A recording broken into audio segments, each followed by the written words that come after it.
Hello students, कैसे हैं आप सब। तो जो हमारा प्रीवियस लेक्चर था उसमें हम डिस्कस कर रहे थे कि हम केमिकल इक्वेशंस जो हैं उनको कैसे लिखते हैं, ठीक है। या वर्ड इक्वेशन अगर है तो उसको हम केमिकल इक्वेशन में कैसे कन्वर्ट करते हैं, ठीक है। या हमारे पास स्टेटमेंट दी हुई हो तो उसको हम केमिकल इक्वेशन में कैसे कन्वर्ट करते हैं। तो कुछ और एग्जांपल है जिससे हम थोड़ी सी और प्रैक्टिस करते हैं वाइल राइटिंग केमिकल इक्वेशन, ठीक है। तो हमारे पास दिया हुआ है potassium metal, as you all know the symbol of potassium is K, ठीक है। And react with water, react with H2O to give sodium hydroxide. अब आपको पता होना चाहिए सोडियम हाइड्रोक्साइड का फॉर्मूला कैसे करेंगे। सोडियम वैलेंसी 1 हाइड्रोक्साइड OH, ठीक है। This is also 1। तो the formula of potassium hydroxide is KOH and hydrogen gas, ठीक है। So this is the chemical equation. Next is zinc react with silver nitrate to give zinc nitrate and silver, ठीक है। तो zinc आपको पता है formula क्या होता है, Zn एंड सिल्वर नाइट्रेट। अब देखो silver nitrate Ag and NO3, ठीक है। सिल्वर की वैलेंसी 1 एंड नाइट्रेट की वैलेंसी भी 1। तो हमारे पास जो फॉर्मूला हो जाएगा वो क्या हो जाएगा, AgNO3, ठीक है। उसके बाद आपके पास क्या है, जिंक नाइट्रेट। जिंक नाइट्रेट का क्या फॉर्मूला होगा, आपको पता है Zn valency is 2, nitrate is NO3 1। So the formula of zinc nitrate will be Zn NO3 whole twice, ठीक है, एंड प्लस सिल्वर। तो ये आपके पास क्या हो गया, केमिकल इक्वेशन, ठीक है।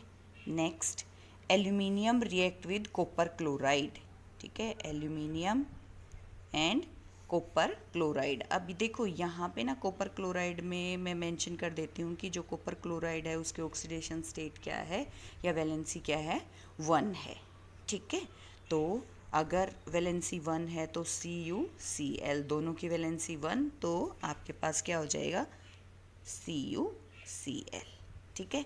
React with aluminium chloride. अब एल्यूमिनियम क्लोराइड का फॉर्मूला देखो, एल्यूमिनियम क्लोराइड, एल्यूमिनियम का 3 एंड क्लोराइड का 1, तो AlCl3, AlCl3 प्लस कॉपर, ठीक है।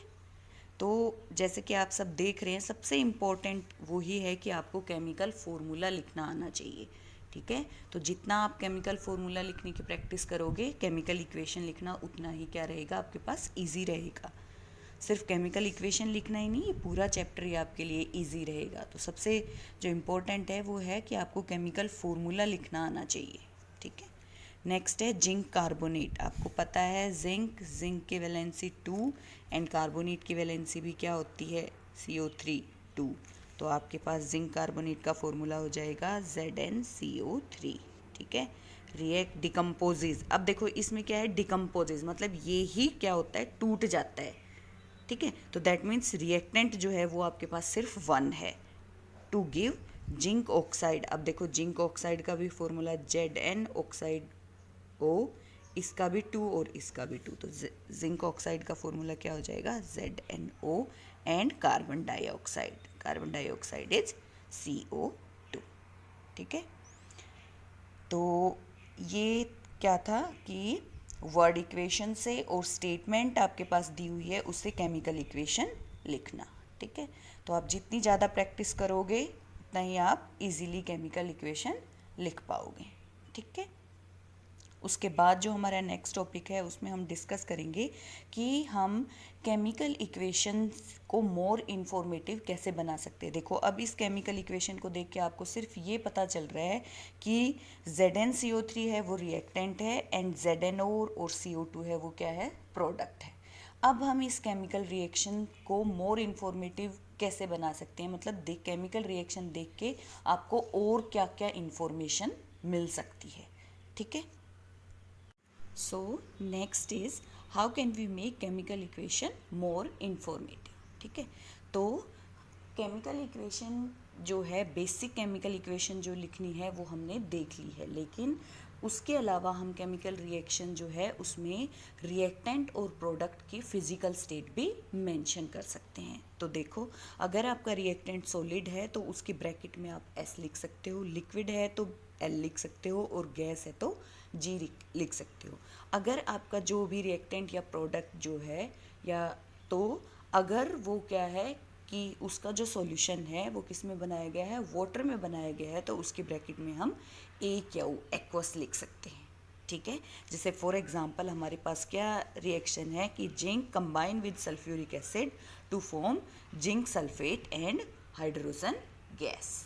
ठीक है, तो इसमें हम फिजिकल स्टेट मेंशन कर सकते हैं। जिंक है वो सॉलिड स्टेट में है तो हमने ब्रैकेट में S लिख दिया है। सल्फ्यूरिक एसिड है, उसका जो सॉल्यूशन है वो क्या बनाया गया है, इसमें डाइल्यूट सल्फ्यूरिक एसिड है, तो उसको किस में डाइल्यूट किया गया है, बाय वाटर। ठीक है, वाटर से डाइल्यूट किया गया है। ठीक है, वैसे जो एसिड होता है उसको डाइल्यूट करने के लिए कभी भी हम एसिड जो है उसको वाटर में नहीं डालते हैं, वाटर है उसमें एसिड को डालते हैं। ठीक है, तो sulphuric acid and zinc sulphate है वो भी क्या है, एक्वस है। ठीक है, एंड हाइड्रोजन गैस। अब इस रिएक्शन जो है H2 है वो गैसियस स्टेट में है। अब इस रिएक्शन में हम एक और इंफॉर्मेशन भी ऐड कर सकते हैं by writing arrow whose head is upside.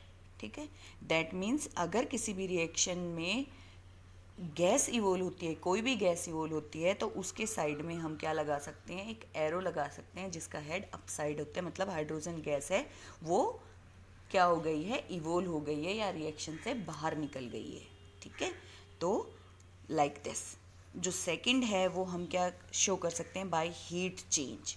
अगर किसी भी रिएक्शन, देखो कोई भी केमिकल रिएक्शन है वो, कुछ जो रिएक्शंस है उसमें क्या होता है, रिएक्टेंट और प्रोडक्ट आपस में आपने मिक्स किया और रिएक्शन स्टार्ट हो जाती है। लेकिन कुछ केमिकल रिएक्शंस को स्टार्ट करने के लिए या तो आपको क्या करना पड़ता है, हीट देनी पड़ती है, या कई बार ड्यूरिंग द रिएक्शन क्या होती है, हीट इवोल्व होती है। जैसे हमने एक जो इंडिकेशन साइन था कि केमिकल रिएक्शन टेक प्लेस हो रही है, उसमें क्या था, चेंज इन टेम्परेचर की। कई बार क्या होता है कि रिएक्टेंट के मिक्स करते ही प्रोडक्ट के साथ साथ टेम्परेचर इंक्रीज हो जाता है, दैट मीन्स हीट इवोल्व होती है।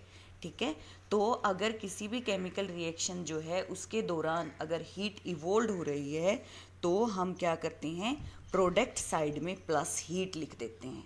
ठीक है, this type of reactions are known as exothermic reactions. इनको डिटेल में हम स्टडी करेंगे बाद में, लेकिन पहले क्या है कि अगर किसी भी केमिकल रिएक्शन के दौरान हीट इवोल्व हो रही है तो उसको हम प्रोडक्ट साइड में प्लस करके लिखते हैं।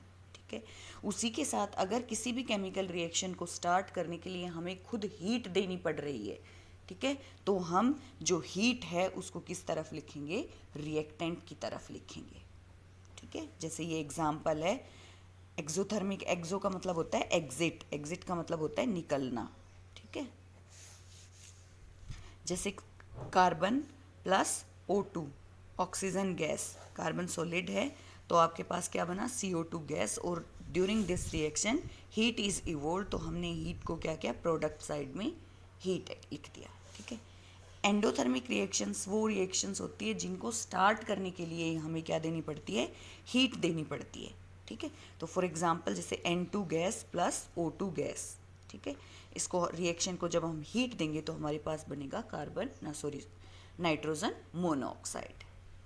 ठीक है, उसके बाद क्या होता है कि कई बार सिर्फ हीट नहीं, हमें अदर रिएक्शन कंडीशंस की भी ज़रूरत होती है। कुछ ऐसी रिएक्शंस होती हैं जिनको स्टार्ट करने के लिए हमें क्या करना पड़ता है, या तो प्रेशर रिक्वायर्ड होता है टेम्परेचर के साथ साथ, ठीक है, टेम्परेचर रिक्वायर होता है, या कुछ कैटालिस्ट की भी ज़रूरत होती है। अब कैटालिस्ट क्या होते हैं, कैटालिस्ट क्या होते हैं, आपके पास वो केमिकल सब्सटेंस होते हैं जो रिएक्शन को स्टार्ट करने में हेल्प करते हैं, लेकिन जैसे ही रिएक्शन ख़त्म हो जाती है वो एज इट इज़ रिएक्शन से बाहर निकल जाते हैं। उनको हम रिएक्टेंट साइड भी मेंशन नहीं करते और प्रोडक्ट साइड भी मेंशन नहीं करते।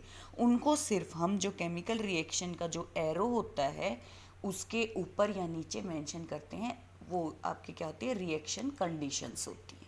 ठीक है, जैसे फॉर एग्जाम्पल क्या है, if pressure and catalyst are use they are mention on arrow. जैसे formation of ammonia, this process is very important, Haber process बोलते हैं, जिससे अमोनिया की फॉर्मेशन होती है। Nitrogen gas and hydrogen gas, इन दोनों को कितनी टेम्परेचर की ज़रूरत होती है इस रिएक्शन के लिए? 400 to 450 डिग्री सेंटीग्रेड टेम्परेचर होना चाहिए, 200 एटमॉस्फेरिक प्रेशर होना चाहिए। और इस रिएक्शन को स्टार्ट करने के लिए हम क्या कर होता है, आयरन जो होता है वो एज ए कैटालिस्ट होता है। तो आयरन को ना तो हम इस तरफ मेंशन करते हैं और ना ही प्रोडक्ट की तरफ। ये रिएक्शन में पार्टिसिपेट नहीं करता है, सिर्फ रिएक्शन को स्टार्ट करने में हेल्प करता है। ठीक है, तो these are the main points which make your chemical equation more informative. ठीक है, अब अगर हम इसी केमिकल इक्वेशन की बात करें तो आप क्या देखोगे कि देखो यहाँ पे नाइट्रोजन के कितने मॉलिक्यूल हैं, मतलब नाइट्रोजन के कितने एटम है? 2 नाइट्रोजन, N2 मतलब 2 नाइट्रोजन एटम है, और 2 ही कितने हैं? हाइड्रोजन एटम है। लेकिन अगर हम प्रोडक्ट साइड देखें तो नाइट्रोजन है वो तो 1 है, और हाइड्रोजन है वो क्या है? 3 है। ठीक है, तो ये जो केमिकल इक्वेशन है ये क्या है? Unbalance chemical equation. ठीक है, ये बात सही है कि केमिकल रिएक्शन जो होती है उसमें जो एटम्स होते हैं वो क्या करते हैं? सिर्फ रीअरेंज होते हैं। ठीक है, लेकिन फिर भी एक केमिकल रिएक्शन में जो है वो क्या, कौन सा रूल फॉलो करती है? Law of conservation of mass. मतलब जितने रिएक्टेंट आपके जितने आपके एटम्स रिएक्टेंट साइड में है उतने ही किस में होने चाहिए? प्रोडक्ट साइड में होना चाहिए। That means number of atoms of the elements are equal on the left hand side and on the right hand side. तो अब जो हमारी अनबैलेंस केमिकल इक्वेशन है इसको हम क्या करेंगे? बैलेंस करना सीखेंगे। ठीक है, तो केमिकल इक्वेशन को बैलेंस करने के लिए हम जस्ट सिंपल मैथमेटिक्स मल्टीप्लिकेशन का इस्तेमाल करते हैं। लेकिन हमें क्या ध्यान में रखना है कि हम क्या करेंगे, जो रिएक्टेंट्स हैं उनको एक तरीके से ऐसे मान कर चलो कि इनको हमें बिल्कुल टच नहीं करना है, हमें जस्ट सिंपल इसके बाहर मल्टीप्लिकेशन जो है उसका इस्तेमाल करना है और रिएक्शन को क्या करना है? बैलेंस करना है।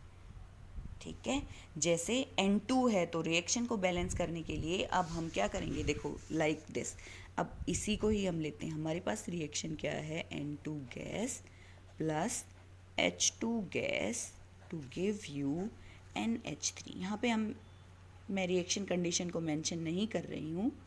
ठीक है, तो देखो अब हम एक बॉक्स बनाते हैं। ठीक है, यहाँ पे क्या है?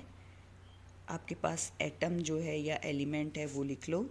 लेफ्ट हैंड साइड का मतलब है आपके पास reactant side, and right hand side का मतलब क्या है? प्रोडक्ट। तो आपके पास कौन कौन रिएक्शन में पार्टिसिपेट कर रहे हैं? इसमें नाइट्रोजन और हाइड्रोजन। तो अगर हम नाइट्रोजन की बात करें तो नाइट्रोजन कितना है? इस तरफ 2 और इस तरफ क्या है? 1। ठीक है, अगर हम हाइड्रोजन की बात करें तो हमारे पास इधर क्या है? 2 एंड इधर क्या है? 3। ठीक है, तो अब अगर हम नाइट्रोजन को बैलेंस करने की कोशिश करें तो यहाँ पे 2 है, इसको 2 बनाने के लिए राइट हैंड साइड में जो नाइट्रोजन है उसको अगर हम 2 से मल्टीप्लाई कर दें। ठीक है, तो अगर हम 2 से मल्टीप्लाई करेंगे तो ये जो रिएक्शन है ये हमारी कुछ इस तरीके से हो जाएगी, N2 प्लस H2। ठीक है, तो मैं ये जो फिजिकल स्टेट है इसको मेंशन नहीं करती हूँ क्योंकि हमारा यहाँ पे फोकस है वो क्या? बैलेंस पे है। ठीक है, तो अगर अब क्या है कि यहाँ पे नीचे 2 नहीं लिखना है, सिर्फ जस्ट बाहर जो केमिकल फॉर्मूला है उसके बाहर हम सिर्फ मल्टीप्लिकेशन करेंगे। ठीक है, तो अगर हमने यहाँ पे 2NH3 कर दिया, मतलब यहाँ पे भी कितने हो गए? 2 नाइट्रोजन हो गए। अब let us concentrate on hydrogen. अब हमारा हाइड्रोजन क्या था? इस स्टेप के बाद क्या हुआ है? इस तरफ कितने हाइड्रोजन है? 2 हाइड्रोजन है, और अब इस तरफ जो है वो हाइड्रोजन कितने हो गए? 3 यहाँ पे, और 3 को हमने 2 से मल्टीप्लाई किया। दैट मीन्स यहाँ पे जो हाइड्रोजन है, अगर हम हाइड्रोजन की बात करें, नाइट्रोजन हमारा बैलेंस हो गया है। अगर हाइड्रोजन की बात करें तो लेफ्ट हैंड साइड में हाइड्रोजन है 2 एंड राइट हैंड साइड में आपके पास हाइड्रोजन है वो कितने हैं? 6। तो अगर हम लेफ्ट हैंड साइड को कितने से मल्टीप्लाई कर दें, 3 से मल्टीप्लाई कर दें, तो हमारे दोनों तरफ जो हाइड्रोजन है वो क्या हो जाएंगे, 6 तो हमारी रिएक्शन कुछ इस तरीके से बन जाएगी N2 plus 3H2 to give you 2NH3। तो अब हम इस इक्वेशन में देखेंगे, केमिकल इक्वेशन में, कि दोनों तरफ number of atoms of the elements are equal. So this is balancing of chemical equation. ठीक है, और जो हमारा नेक्स्ट लेक्चर होगा उसमें हम कुछ और एग्जांपल लेके बैलेंसिंग ऑफ केमिकल रिएक्शंस को फर्दर डिटेल में पढ़ेंगे, और कुछ रूल्स हैं जिनको हम ध्यान में रख के बैलेंसिंग ऑफ केमिकल इक्वेशन को क्या बना सकते हैं, थोड़ा इजी बना सकते हैं। इसके अलावा ये जो मेथड है बैलेंसिंग ऑफ केमिकल इक्वेशन, इसको बोलते हैं हीट एंड ट्रायल मेथड। ठीक है, इसका कोई ऐसे रूल नहीं है, आपको बस देखते चलना पड़ेगा और बैलेंस करना पड़ेगा। ठीक है, थैंक यू वेरी मच।